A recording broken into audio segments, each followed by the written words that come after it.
Vous écoutez l'affaire Troadec, deuxième partie.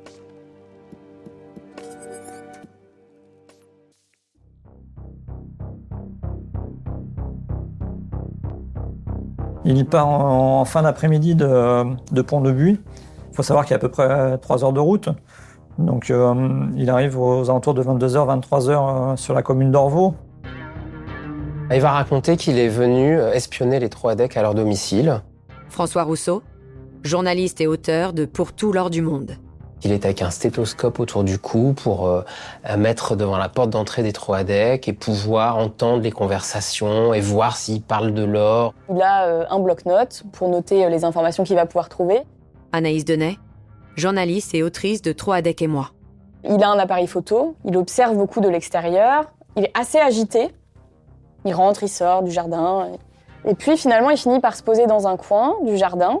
Et il aperçoit une partie de la fenêtre qui est restée ouverte parce que Brigitte laisse ouvert pour le chat de la famille.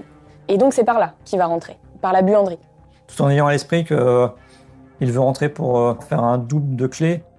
Jean-Daniel Morin, directeur d'enquête à la police judiciaire de Nantes.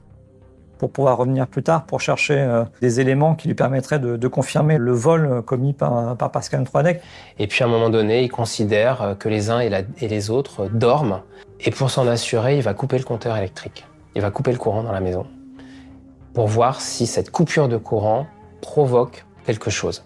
Est-ce que Pascal va se lever? Est-ce que Brigitte va se réveiller? Est-ce que quelqu'un va descendre en se rendant compte que le compteur a été coupé? Non.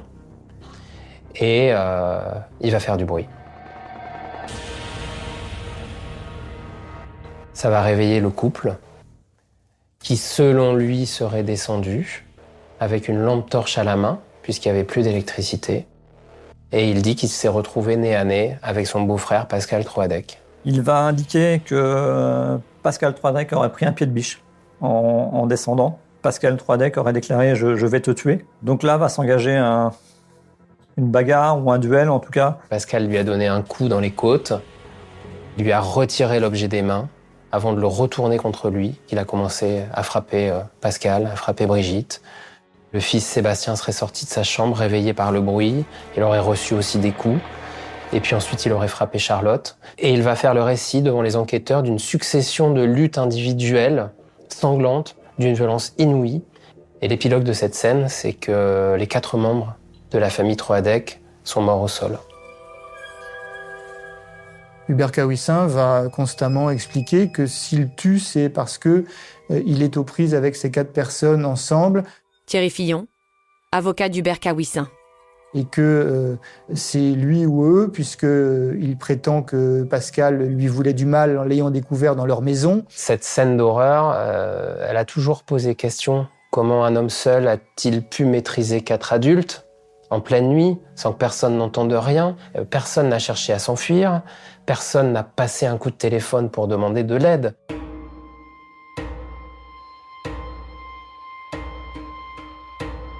Ce qui est assez surprenant dans cette audition, c'est qu'il va mettre en garde mes collègues en disant tout ce que je viens de vous raconter sur le meurtre, c'était la partie soft. C'était, entre guillemets, ce qui va venir est encore pire. Il va quitter le domicile en laissant cette maison dans l'état où elle est, ensanglantée, avec 4 corps au sol. Il repart à Pont-de-Buis avec des affaires tachées de sang. Il va voir Lydie et il lui dit qu'il a tué tout le monde à Orvaux. Elle accepte la chose. Je crois que Lydie n'a jamais pensé à dénoncer son compagnon. Loïc Cabioche, avocat de Lydie Troadec. Parce que dénoncer son compagnon, c'était mettre à néant toute son existence. Lydie va lui laver ses vêtements, ensanglantés. Olivier Pacheux, avocat des tantes et cousines de Pascal Troadec. Et Lydie, dans la journée, va aller acheter des grands sacs poubelles. Parce que il va bien falloir aller rechercher les corps. Le soir, ils couchent leur enfant. Et puis ils partent tous les deux, Lydie et Hubert, en voiture, chacun avec une voiture, direction Orvaux.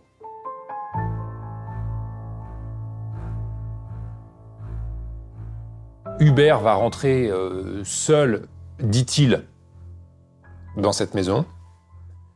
et opération grand nettoyage. Nettoyage de la totalité de la maison pendant des heures et des heures et des heures. Hubert Kawissin dit qu'il a mis les 4 corps tout seul dans la voiture de Sébastien. Et il va repartir direction Pont-de-Buis dans une sorte de convoi funeste. Hubert Kawissin au volant de la 308 avec les 4 corps à l'intérieur, suivi du véhicule conduit par Lydie jusqu'à Pont-de-Buis, 300 km, 2h30 de route avec 4 cadavres dans le coffre. 2h30 de route au cours desquelles Lydie sait que dans la voiture de son compagnon, il y a le corps de son frère, de sa belle-sœur, de son neveu et de sa nièce.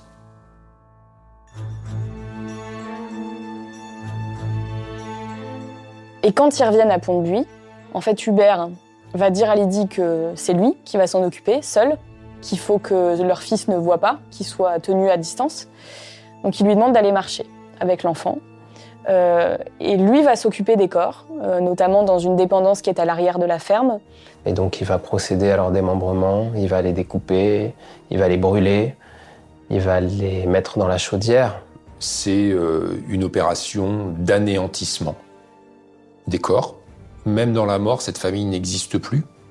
Il va rester de ces 4 personnes 300 grammes de fragments osseux. Il suffit de dire cela pour comprendre ce qui a été fait à cette famille entière une fois qu'ils ont été tués. Il ne subsiste plus rien. Plus rien.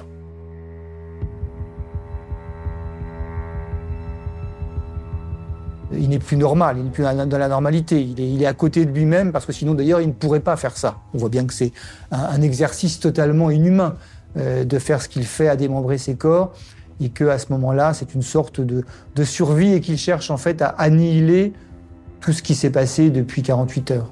Il va relire le procès-verbal sans aucune émotion. Même des années après, nous restons toujours surpris de tels aveux et d'une telle audition qui est très très rare dans la carrière d'un policier, des aveux aussi spontanés.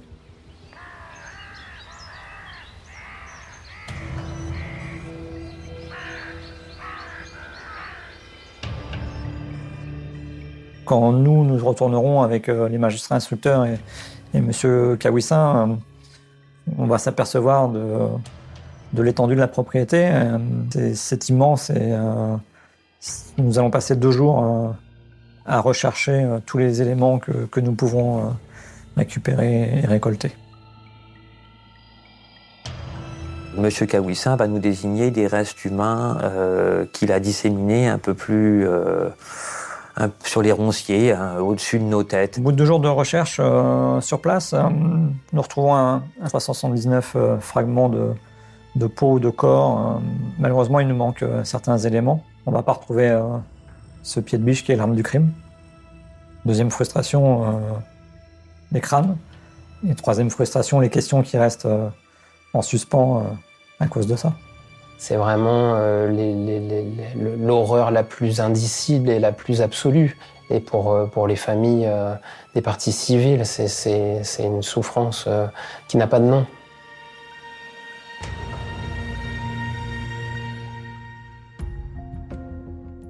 Après les aveux d'Hubert Kawissin, les enquêteurs cherchent à mieux comprendre son mobile. Il affirme que Pascal Troadec aurait volé de l'or dont toute la famille aurait dû hériter. Mais ce trésor caché a-t-il vraiment existé ailleurs que dans la tête d'Hubert Kawissin ?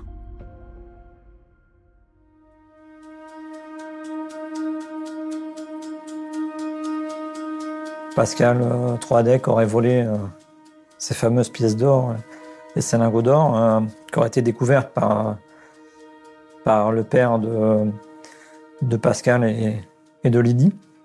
Pierre Troadec aurait trouvé l'or dans les murs de cet appartement en faisant des rénovations. Cécile de Oliveira, avocate des sœurs de Brigitte Troadec.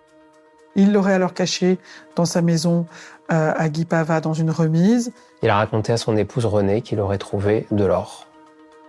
Sauf qu'il est décédé en 2009 Renée Troadec elle-même dit qu'elle n'a jamais vu cet or. Renée Troadec va considérer que Pascal a piqué cet or. Je suis tombée malade, j'étais à la maison de repos. Renée Troadec. Et puis, ils sont venus me demander les clés. Mon fils est venu me demander les clés. Je dis, oui, tu les prends. Et puis, je croyais qu'il voulait venir manger dans la maison, quoi, ici. Et puis, après, il me les a rendus et je pense que c'est là qu'il aurait pris l'or. C'est quand même ce qu'elle va raconter à Hubert Cahuissin et à Lydie Troadec. Et tous ensemble, ils vont se persuader que Pascal est un voleur. On ne parle pas de somme, on parle de quelque chose qui va changer la vie de tout le monde. Et voire pour des générations et des générations. Stéphane Cantero, avocat général. Donc c'est sûr, ça sans doute que ça fait rêver, hein, présenté comme ça. Au tout début, on se dit que c'est possible.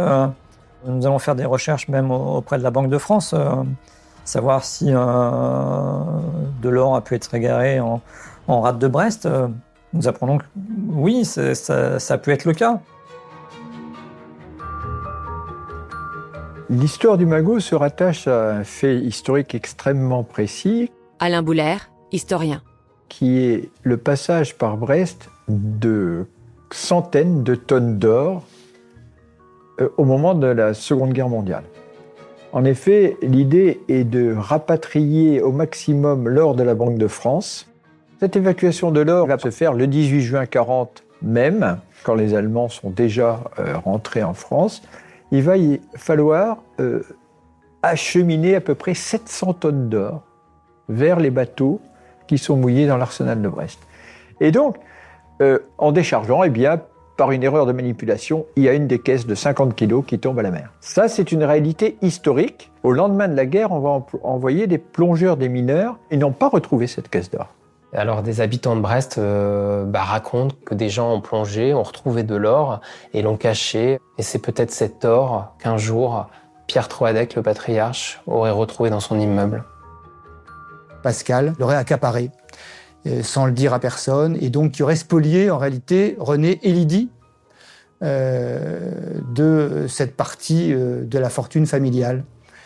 Et c'est cela qui va être le creuset du conflit qui va exister à partir des années 2010 et ensuite au sein de la famille.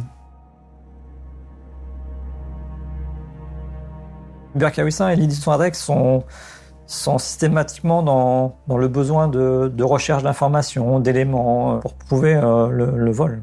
Moi, ce que je peux constater, que c'était devenu une obsession. 3 ans avant le meurtre, le 5 juillet 2014, une réunion de famille a été enregistrée par Lydie Troadec. On a un enregistrement de la réunion de famille où Pascal et Brigitte sont conviés à venir en Bretagne, dans la maison de leur mère, Renée Troadec, où effectivement on va découvrir que Lydie Troadec a caché un dictaphone dans son soutien-gorge. Et très vite, l'or est mis au centre de la conversation. Et c'est Renée Troadec, la première, qui dit « Voilà, j'aimerais récupérer la moitié de ce que vous avez pris ». Et donc Brigitte et Pascal, ils sont éberlués. Ils disent « Mais la moitié de quoi ? Mais des pièces d'or. Mais qu'est-ce que c'est que cette histoire d'or ? Où il y a des pièces d'or ? Qu'est-ce que c'est que cette histoire débile ?» Pascal Troadec ne comprend absolument pas de quoi on lui parle. Mais pas une seule seconde. Tellement même que ça le fait rire. Et puis, à un moment, ça le met en colère. Ça le met en colère parce qu'il ne comprend pas une seule seconde que sa sœur et que sa mère puissent l'accuser d'avoir détourné de l'argent. C'est évidemment un point central de cette affaire. Et Hubert Cahuissin va avoir quelques propos assez énigmatiques, en tout cas qui font froid dans le dos quand on les regarde avec recul. Il va dire pour des sommes pareilles, on éradique des familles entières. Pour des sommes pareilles, on tue des familles entières.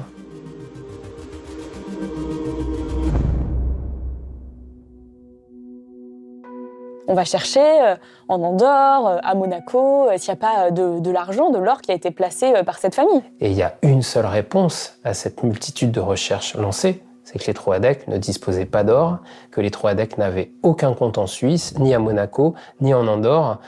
ni à leur nom, ni au nom de leurs enfants. D'or, il y en a nulle part. Il y en a pas. Il n'y a pas de pièces d'or, il n'y a pas de magot, il n'y a rien du tout. C'est une question qu'on s'est posée, savoir si l'or n'aurait existé que dans la tête d'Hubert Kawissin.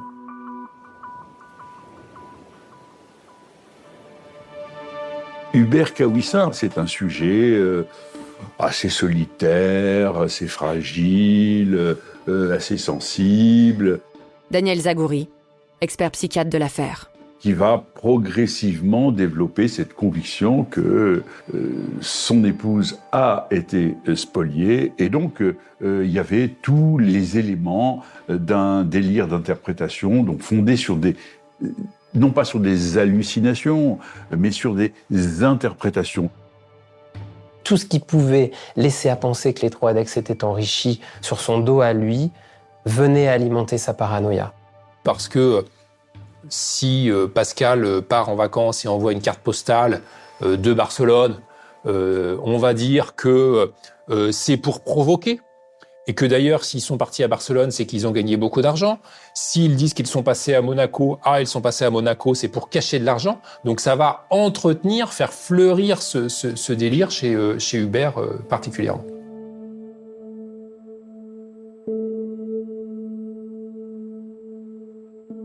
Dans le couple, c'était assez touchant de voir la façon dont l'un parlait de l'autre. Manifestement, ce sont deux blessés de la vie qui se sont retrouvés et chacun s'appuyait sur l'autre. Et donc, ces deux-là, je pense, se sont aimés, en tout cas, ont partagé quelque chose. Le problème, c'est qu'ils ont fini par partager un délire. Et dans le délire à deux, si vous voulez, il y a un sujet moteur, en quelque sorte, inducteur, parce que il est malade, il est délirant, il est psychotique, bon. Et l'autre adhère et participe à son délire. L'hypothèse de l'un devient la certitude de l'autre, et on va partager et renforcer mutuellement la conviction délirante. Donc, il n'y a aucun moment, elle va le freiner, va freiner son délire. Au contraire, elle ne fait que l'entretenir. Il y a sans doute chez Lydie Troadec un certain nombre de fragilités liées à son histoire personnelle, à son histoire familiale. Loïc Cabioche, avocat de Lydie Troadec. Qui ont certainement contribué à ce que le délire puisse s'inscrire et à ce qu'elle ne réalise pas en fait que les propos que lui tenait Hubert pouvaient être délirants. Sur le plan médico-légal, nous n'avons pas conclu à l'abolition du discernement, mais il aurait été impensable de ne pas tenir compte de cette dimension pathologique. Nous avons conclu à l'altération. C'est une sorte de mi-chemin.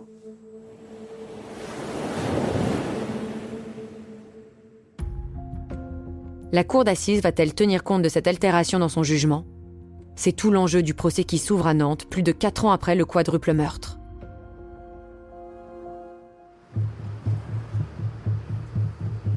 C'est vrai que nous savons, dès le début du procès, que notre travail sera de permettre de voir ce dossier à travers ce prisme très particulier du déséquilibre psychique d'Hubert Kawissin.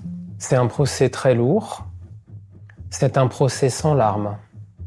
Comme si l'horreur avait pris le pas sur le chagrin, l'émotion. Hubert Kawissin, au procès, il est immobile.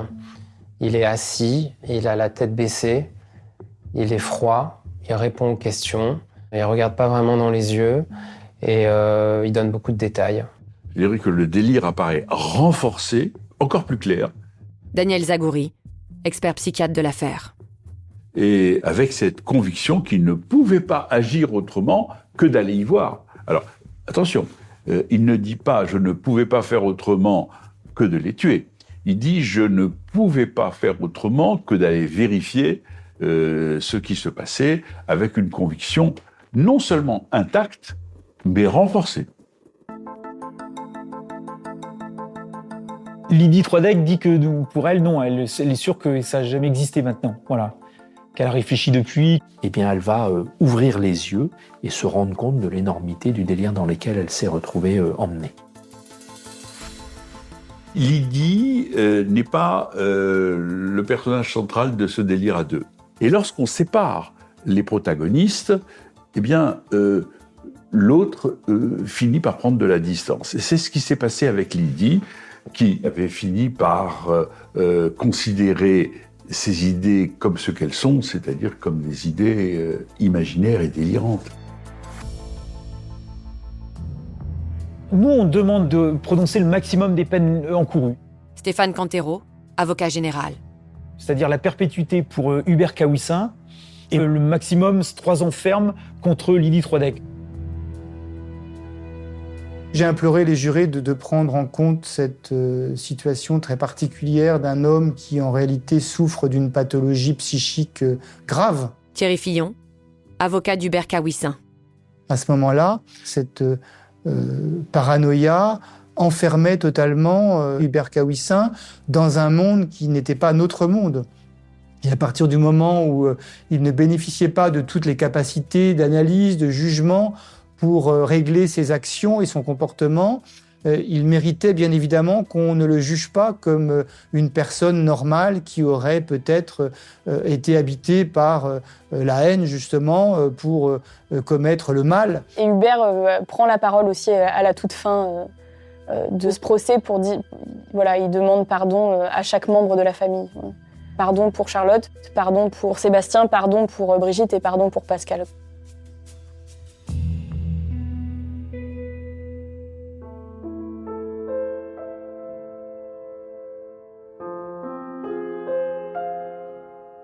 Il a pris 30 ans de réclusion criminelle, donc il échappe à cette perpétuité. Il a 50 ans aujourd'hui, donc il sortira à un moment, sans doute, de cette détention. Et puis, Lydie Troadec, elle va prendre 3 ans d'emprisonnement, dont 1 avec sursis. C'est un verdict presque inespéré, on va le dire comme ça. C'est quelque chose qui peut laisser un espoir, même cet espoir ténu au fil des années à Hubert Kawissin, peut-être de cette rédemption possible après l'exécution de sa peine.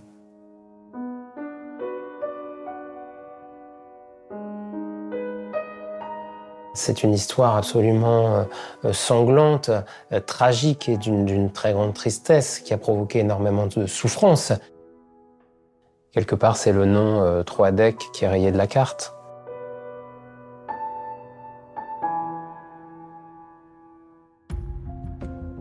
Hubert Kawissin pourra demander une libération conditionnelle à la moitié de sa peine, c'est-à-dire au bout de 15 ans de prison, en 2032. Sa compagne, elle, retrouvera la liberté d'ici quelques mois. Le couple est séparé et son fils placé en foyer vit sous une autre identité.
Vous venez d'écouter Au bout de l'enquête.